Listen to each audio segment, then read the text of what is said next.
Top of the morning to you guys.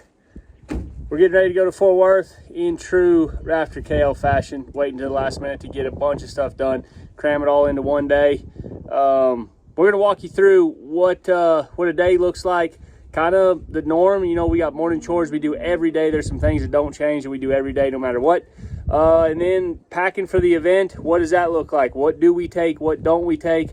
We're getting ready to take these competition bulls to an event, as well as we got a few tasks we need to get done that were a little unexpected, but you know, you take what you can get sometimes. So come on and let's enjoy the day.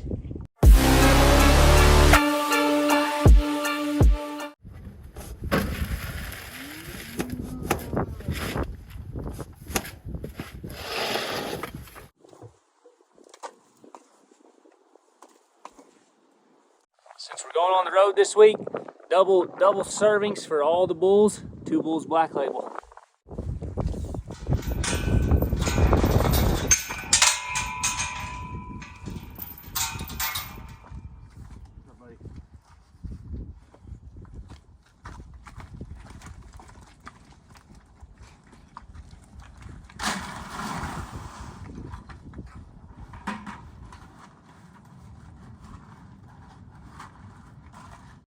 Morning, fellas. Ready for some breakfast?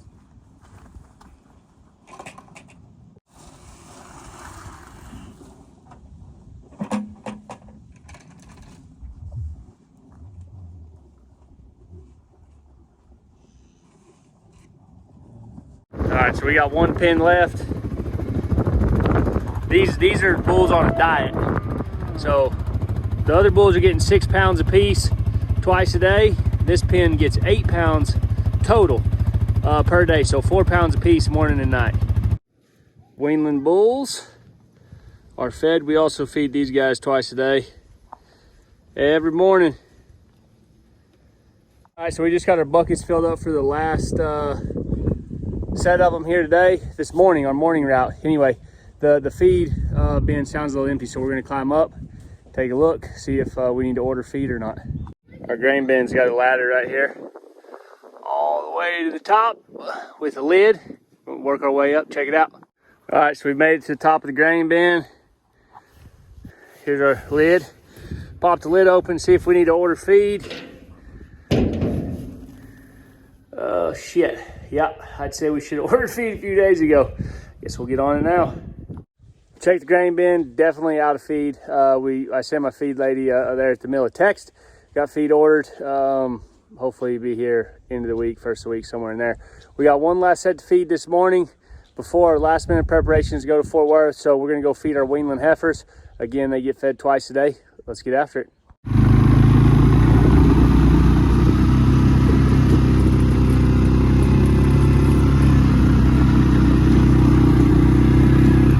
Pen is our weanling heifers. There's heifers we raised and some customer heifers in here as well. We get the question all the time, do you buck your heifers? The answer is absolutely. They can play in the yearling game just alongside the bulls. We're trying to find another Phoenix in this set.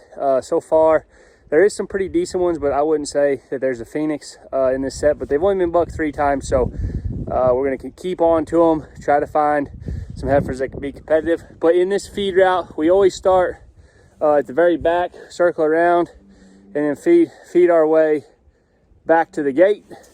That way all these heifers are over here when we're trying to pull out of here, and that way they ain't trying to run out of the gate on us. So got the heifers fed, and yeah, hopefully there's some buckers in here.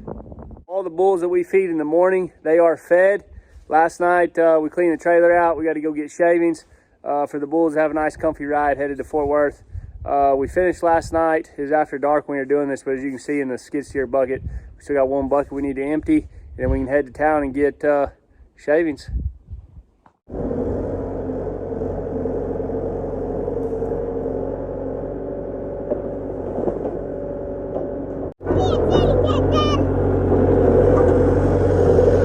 Yeah, walking around the end of the trailer, you see tire damn near flat, so I guess on our way to town we're gonna stop, tire shop, get that tire fixed. Boys and I are headed to town. We got to get a tire fixed as well as shavings for our trailer. maybe even some lunch. Clancy holding his teddy bear, Regan's back there. Molly stayed home with Frankie. Frankie's teething right now and a little restless. So she's not sleeping real great. And also, she took custom sourdough bread orders for this weekend, and I think that went over a little better than she anticipated. So she's staying home to make sourdough and tend to Frankie, while us boys head to town and get a new tire, get some shavings, and Ray Ray's packing. We're all fixed up. Said there was a little nail in it. So anyway, L&L Tire Shop here in Prague got us fixed up on a Tractor Supply. Said we might have to get lunch. That's what we're doing. Brahms. Two little fellas were hungry, so we'll get them a cheeseburger, and told them if they ate all of their food, they could get ice cream. So we'll see how that goes. Little Brahms for lunch.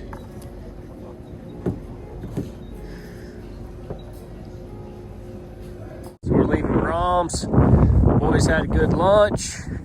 Now we're headed to Tractor Supply. But for those of you guys that don't know, Brahms is like an Oklahoma fast food chain, and everything is grown and produced in the state of Oklahoma. They have their own little grocery store there, and yeah, so it's still fast food, processed foods or whatever, but it's all at least grown in the state of Oklahoma. So anyway, we all had lunch. Off to the next stop. All right, so here we are at Tractor Supply. We're gonna go look for some shavings for the trailer. I hope they have pellet shavings that expand with moisture. If they don't, we'll have to settle for wood shavings, I guess. They're all, you know, the chips or whatnot. But anyway, last stop in town before we head back to the house.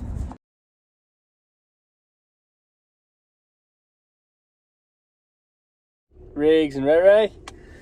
So we had to settle for just the pine shavings. Fine wood shavings is what we chose. So about the shavings, of course, going through rainstorms and multiple loads of bulls, the shavings, they get to where it's just slop in there. So we had about an inch or two of rain the last few days, plus we were due for some new shavings. But that's not something that you have to replace every time you go somewhere. We bought 15 bags of shavings. We got a 32-foot trailer, so they'll last, you know, a few trips to the events and back, plus maybe a little running around from here and there. It's like $110 for those shavings. And basically the floor in those trailers are just aluminum. When they poop in there, pee in there, it just gets slick. And so the shavings give them a little bit of comfort to ride. It's not just slick. And then when they go to get off the trailer or on the trailer, they're not jumping and sliding and slipping everywhere. They actually have a little traction as well. So that's the purpose of the shavings, why we're renewing our shavings, getting ready for Fort Worth. Again, here we are getting the shavings the day before we have to leave. As you can see, we got the new shavings put in. We bought 15 bags. We didn't use all 15. We used about 10. So anyway, trailer's got a new fresh ride for the bulls on their trip to Fort Worth in the morning. But now it's time to pack maybe a little more of the necessities, feed tubs, water tubs, and feed and hay. All right, so we got the trailer all packed up. Our feed, we like to pack the feed that we feed every single day here. So we got 160 pounds of feed loaded in these tubs.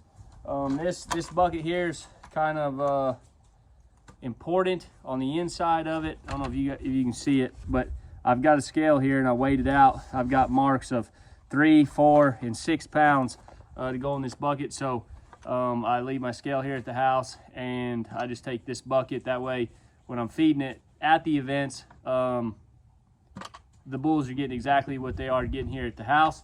Our hay, obviously, there in the back.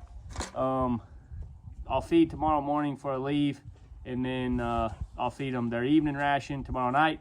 And of course, they'll get their ration Friday night because they're gonna buck Friday morning. So anyway, we got plenty of our feed packed. Our water tubs, as you can see back there, those are just empty Provantage Animal Health lick tubs that we use, that we put out for all of our cattle free choice. And when they're done, we take those and we fill them about halfway when we get to the events. That way, more times than not, them bulls ain't gonna drink it all. So when you dump it out, you don't make a huge mess. And then feed tubs. These are the feed tubs that we like. You can see They're super lightweight, they're flexible, the bulls don't break them when they step on them, and even when you put your feet into them, they're still relatively light. You can carry a handful of them down each alleyway when you get there, feeding your bulls or whatever. And on top of that, they're relatively cheap. They don't cost as much as the Rubbermaid tubs. And me personally, I'm yet to really have them mess up one of these flexible plastic tubs, but the Rubbermaid tubs over time, they'll split and they'll crack and fumble up, and on top of that, they're heavy and a little more expensive. So that's kind of what we got. One thing we can't forget is all of our bulls are on Two Bulls Black Label supplement. So of course we take our supplement on the road as well. Everything in the feed ration stays the same at town as it is here. Of course, we've got our tool bag. You never know what might happen. So we keep our tool bag in here. It's got an impact and different socket sizes in there and some other things as well. So you make sure you have a tool bag when you're traveling down the road. But as far as what we pack for the events, there is questions, and to me it kind of seems a little crazy, but I've had this question quite often. When you go to an event, what do you take? Is there feed, hay, water tubs there? Do they provide that for you? The answer is no. Every occasion there might be water tubs that the association or the event promoter puts in the pens, just kind of as a courtesy thing for the contractors bringing bulls. But as far as anything else, feed, hay, water, or feed buckets, anything like that, you got to take it yourself. So trailer's packed up. We're going to load out tomorrow afternoonish. We got to be to Fort Worth by I believe 5 p.m. So that's what it looks like. We are set to go.